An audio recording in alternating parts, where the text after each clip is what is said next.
last 3 days in the shop at Mercedes, so we can sell a boat a day, man. We're good, but we're just trying to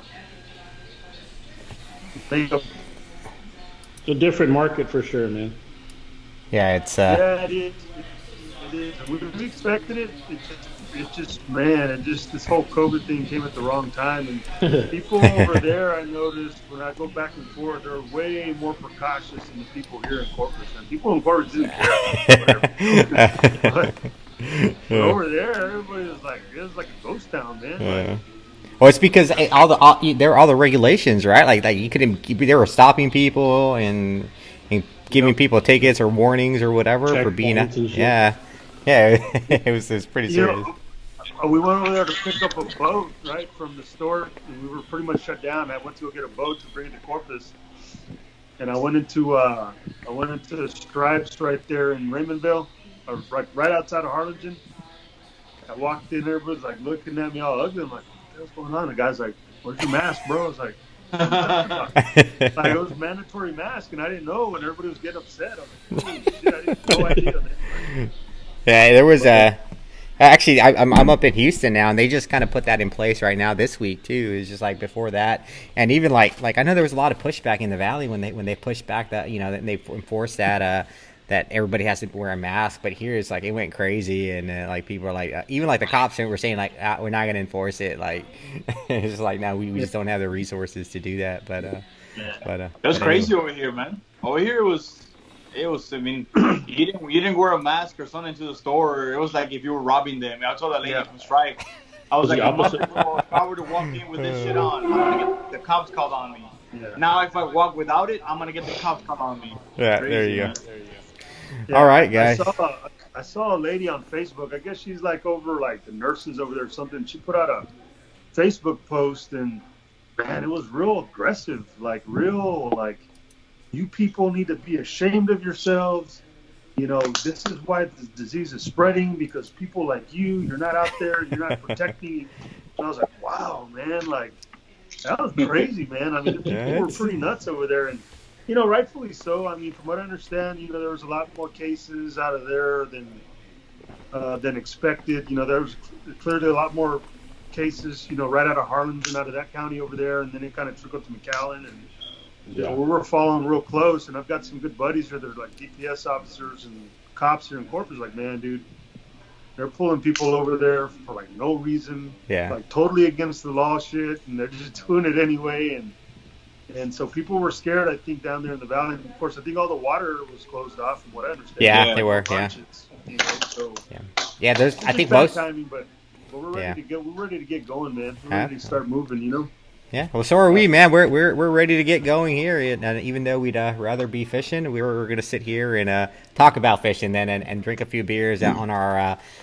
I see like three day Monday, Wednesday, Friday. Today's Friday. That's how I keep track of the days now. Is how many shows, how many people we've talked to, or how many beers we've drank. But this is the I'd rather be fishing happy hour, and we've got Mike Morales, Fin Factory. Actually, I mean we're getting some Leo's out there giving you a shout out, Leo Juarez, Alec Regalao. I mean everybody that like basically you're the kayak guy, dude, huh? The kayak I mean, whisperer. I don't know. I mean, I don't know about that, but we've been doing it for a long time in Corpus, so you know, just having fun with it. Out there giving you a shout out, Leo Juarez. There we go. We got some feedback there. I'm not sure where that came from. That was someone. That's probably Fabian's right there on his playing Yeah, around I'm with his listening phone to as the face. phone. Yeah, he's watching on his phone there. But yeah, so you said you've been doing it for a while at Corpus. Like, how long have you guys been doing it? Well, we've been,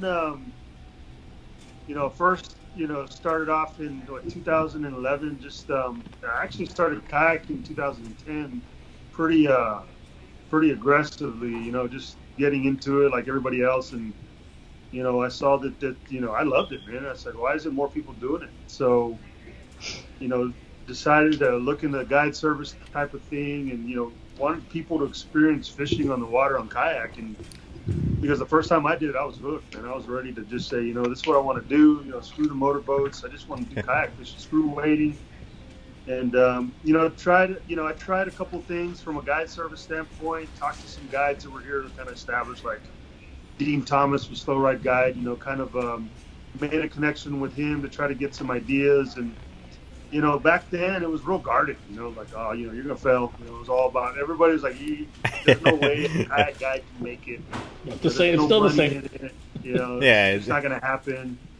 But you know, just stuck to it, man, and just kind of got real big into, you know, just trying to be an ambassador for it, putting out pictures and posts, and you know, just talking about the sport. And slowly and surely, the guide service just grew and grew and grew, where it was just like, hey, man, I can do this full time and kind of have a part-time job and do this, you know, and it just grew. And then, you know, of course, everyone wants to be pro staff and all that stuff. And I've never really been in a pro staff thing, but I get it. You know, it's good notoriety, and I'm a pretty good example of, you know, getting connected with Hobie, because at first I was wilderness system kayaks. You know, that's what I guided on. We had tarpons and 140s and 160s, and you know, I would go out with a group of people, and some people just couldn't make it. You know, or I would be there having to just Pull 'em in. just pulling them back in, and I think that's you why know, most people get like you know scared of getting into the kayak. Like, man, that's exercise. That's like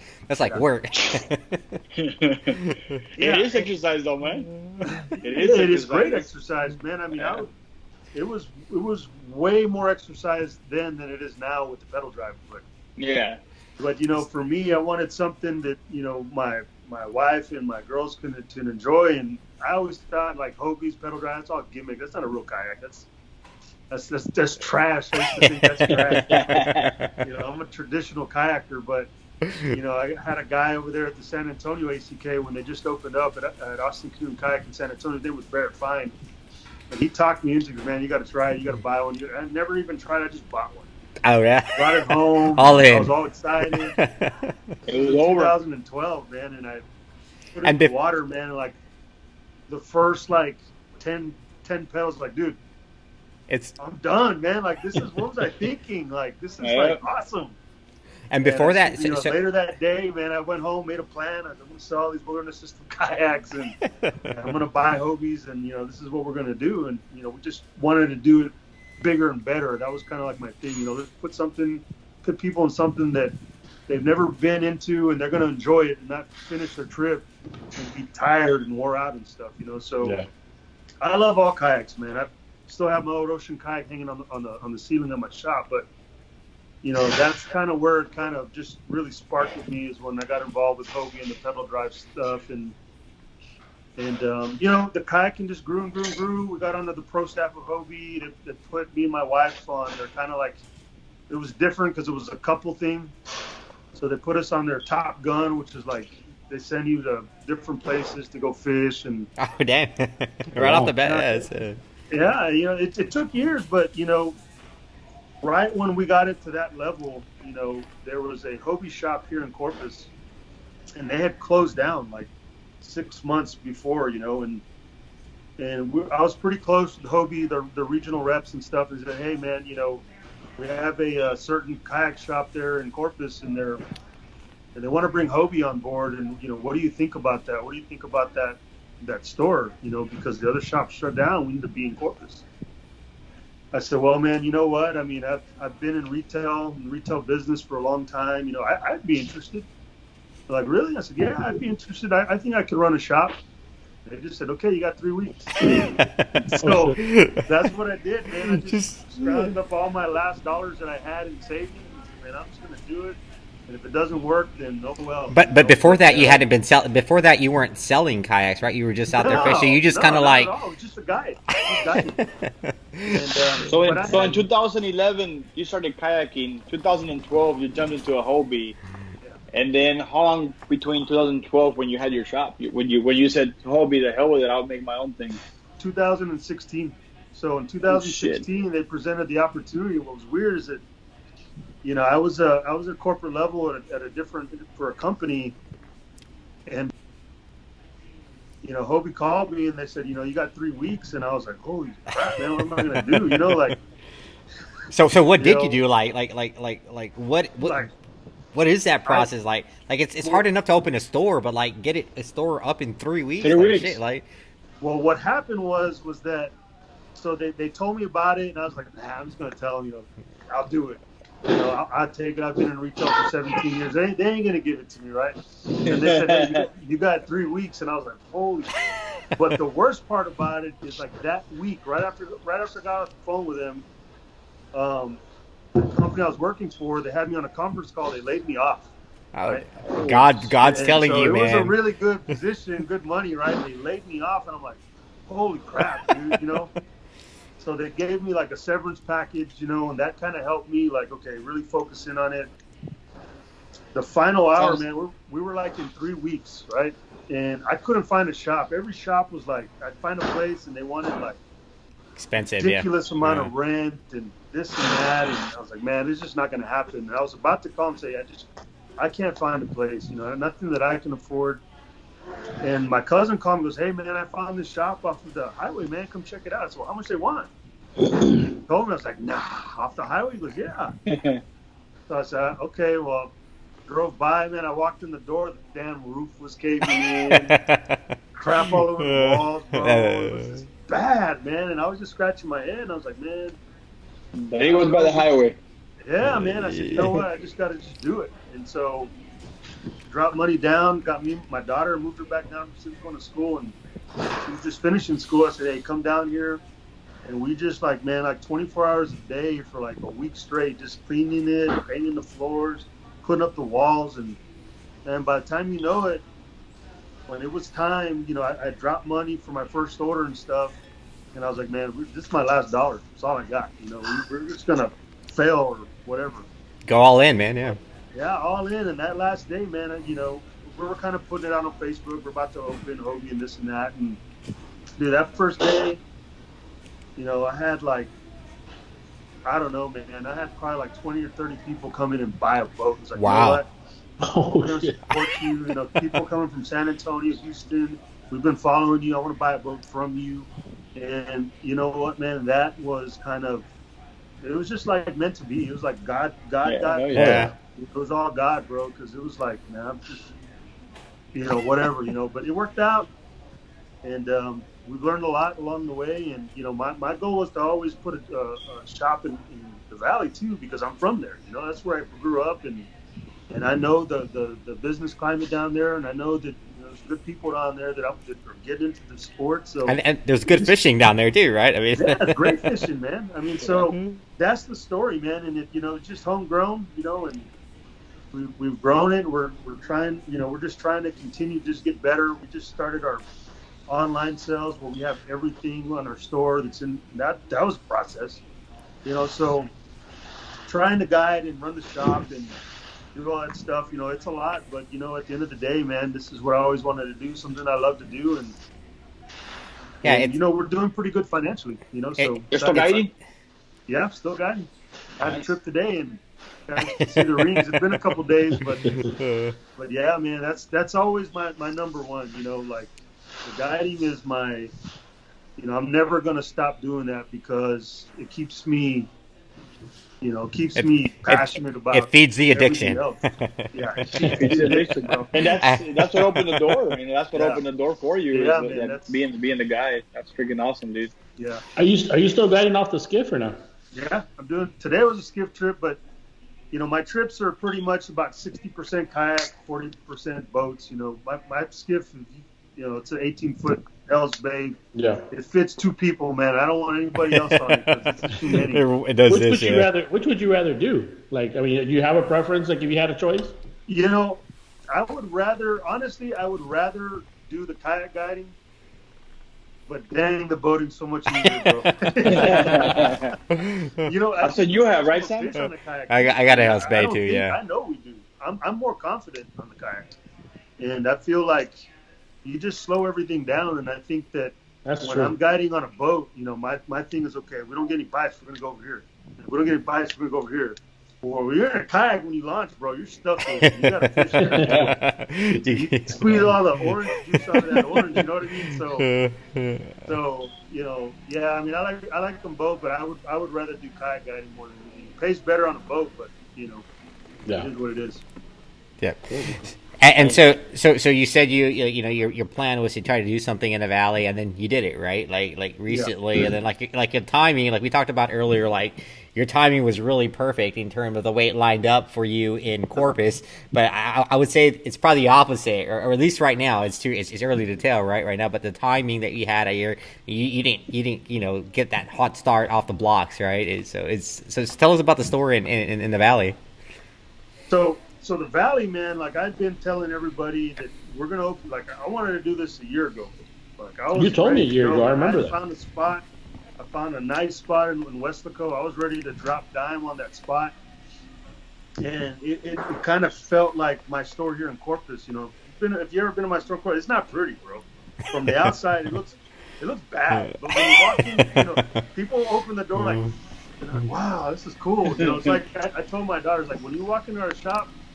You feel a little dirty before you open the door. But when you walk in, you have like an eye orgasm, bro. You got all these cool things in there, and it's real clean. And so I had found a place like that in Westlaco, and it was very affordable, but had some personal issues happen. Going through a divorce right when all that was happening. So I didn't want to build anymore because obviously going through divorce, you want to lose all Yeah. I said, I throttle back, but I still wanted to feed that fire because I knew eventually once this was all over, I was going to do it, no matter what. The biggest thing is that for me, it's all about my family, and that's my two girls, Naomi and Chloe. Chloe's a junior at Incarnate Word in San Antonio, and, Naomi's like my right hand. Man, that girl's good. Like, she knows her stuff when it comes to kayaking, but I want them to have something, so this is for them, and that's why I want to open the Valley because my daughter's my business partner. That's her store. Of course, I still have the reins on her just so she knows, she's still learning. She's 25, still trying to get it. But at the end of the day, man, that's why I did it more than anything was for her, Yep. No, good. And so what? So she grew up on kayaks too? I mean, like she's out there fishing with you all the time? She grew up fishing with me all the time, and kids, man, once they turn like 16, 15, they don't want to do any of that. They ain't interested in nothing but whatever it is that they're interested in. So she had a little lull. She went to college. She was a big-time soccer athlete. She tore both her ACLs and her knees. Oh. And, so when she came back home, like 20, she's like, man, Dad, I've been wanting to go fishing. Like, I know for a long time, I was like, I didn't want anything to do with it, but she loves it. I mean, it's her passion too, but when she has the time, it's one of those things, you know what I mean? But yeah, she can catch a mean redfish, let me tell you.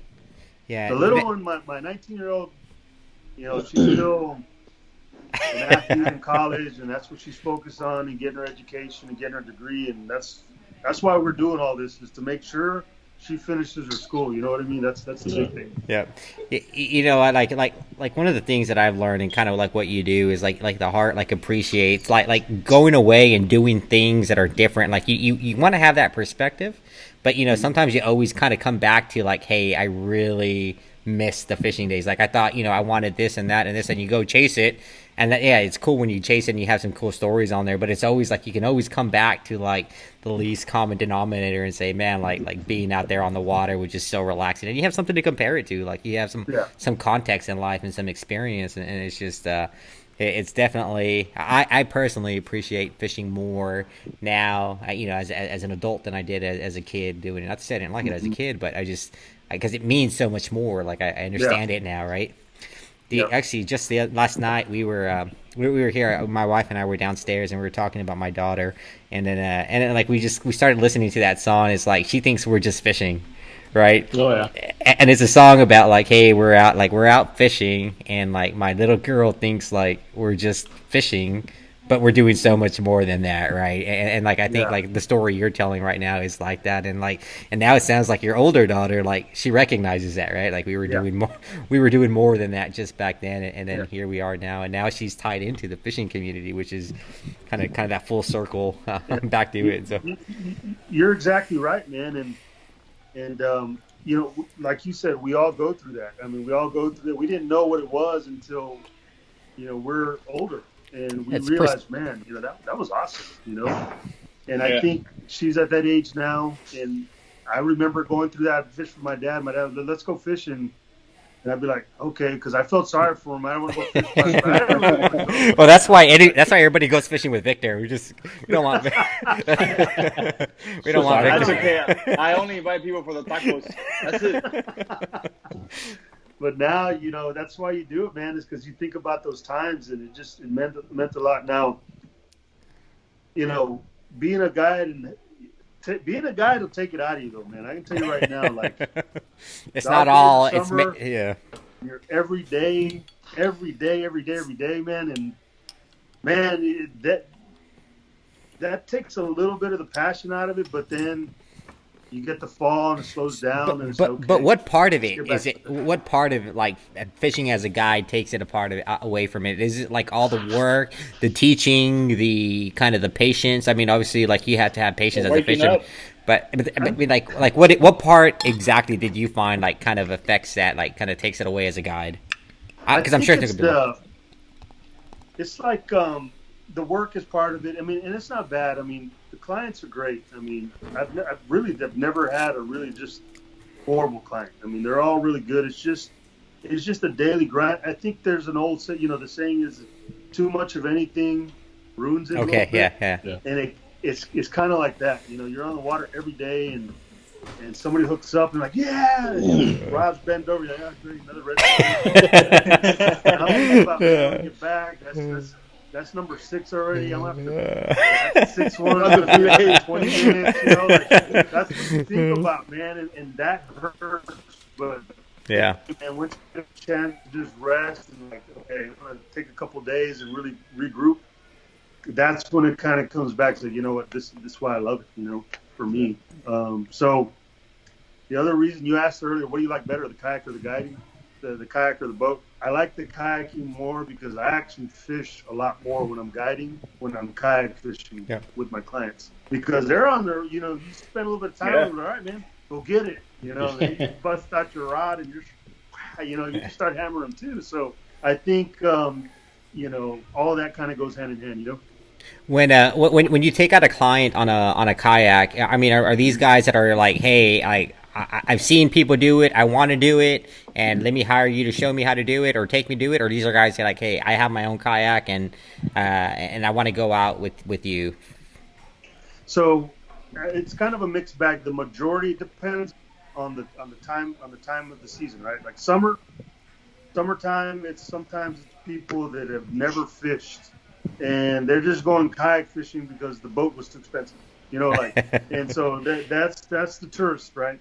Okay. Then you've got the guy that wants to learn how to kayak fish because he's thinking about getting into kayak fishing but's never done it, right? Pretty serious fisherman, pretty serious angler. Then you got the guy that, you know, hey, I want to buy a Hobie, but before I drop $3,000 on a Hobie, I want to make sure I can use it and make sure I like it. All right, so do you offer like different Hobies? Like, let's say obviously Yes. it's like so if someone wants to come out with as a client, they're like, hey, I'm thinking about buying this one. Can I take this one out with you? Yeah. Oh wow. So that's one of the things that makes everything kind of tie into each other because, for the most part, I'm going to have the boat for you, but I'm also going to I'll get a guy that says, hey, man, I want to go offshore. All right, cool, man. And I want to make sure I'm on a Pro Angler 14. And I'm like, all right, cool, man. Well, tell me about yourself. You know, like, how big of a dude are you? Well, man, I'm like 5'2", and I weigh 120 pounds. Like, dude. We ain't doing a Pro Angler for you. Well, Jacob, sorry. Sorry, that's what they'll be like, that's what I want. And it's like, look, I'll sell you a Pro Angler 14, and you'll go out there, but you don't need all that boat. It's going to be a little hard for you. And I think that's what people value because I'm going to tell you, like, all right, this is not the right boat for you, but we're going to try to set you up on the boat that you want. Now, if somebody says, hey, man, Mike, I want to go offshore with you. I want to be in the Tandem Island with the 20-foot sail. Now, I'm not going to do that, right? But, you know, I'll set you up on a Pro Angler, an Outback, Compass, the new 360. I've got that ready. So I think that's also exciting for people. It's like, hey, what boat do you want?